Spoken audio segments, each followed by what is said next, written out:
Maharashtra today 24 news सत्य परिस्थितीचा सविस्तर आढावा। अवैध गर्भपात रॅकेटचा पर्दाफाश, बनावट डॉक्टर आणि एजंटला अटक। कोल्हापूरच्या पन्हाळा तालुक्यात अवैध गर्भपाताचे एक मोठे रॅकेट उघडकीस आले असून या प्रकरणी पोलिसांनी एका बनावट डॉक्टरला आणि त्याच्यासोबत काम करणाऱ्या एका एजंटला अटक केली आहे।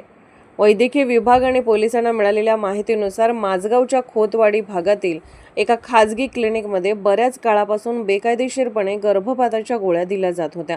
या माहितीच्या आधारे स्थानिक गुन्हे शाखा आणि आरोग्य विभागाच्या संयुक्त पथकाने एक योजना आखली आणि संपूर्ण नेटवर्क उघडकीस आणता यावे यासाठी एक महिला कर्मचाऱ्याला रुग्ण असल्याचे भासवून क्लिनिकमध्ये पाठवले। क्लिनिकमध्ये पोहोचल्यावर जेव्हा महिलेने गर्भपाताच्या गोळ्या मागितल्या तेव्हा बनावट डॉक्टर आणि पुरवठादाराने बेकायदेशीरपणे औषधांचा व्यवहार सुरू केला। त्याचवेळी पथकाने छापा टाकून त्या दोघांना रंगेहात पकडले। अटक करण्यात आलेल्या आरोपीमध्ये डॉक्टर असल्याचे भासवणारा ऋषिकेश रामचंद्र खोट आणि बेकायदेशीरपणे औषधांचा पुरवठा करणारा ऋषिकेश संजय माने यांचा समावेश आहे।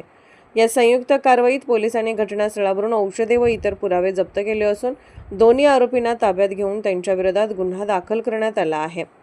सध्या या संपूर्ण प्रकरणी पन्हाळा पोलीस ठाण्यात गुन्हा दाखल करण्यात आला असून पुढील तपास सुरू आहे आणि या रॅकेटमध्ये आणखी कोण सामील आहे याचा शोध घेतला जात आहे।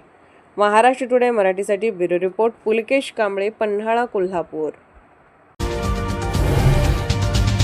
आजच महाराष्ट्र टुडे 24 न्यूजला सबस्क्राईब करा आणि सत्य परिस्थितीचा सविस्तर आढावा पहा।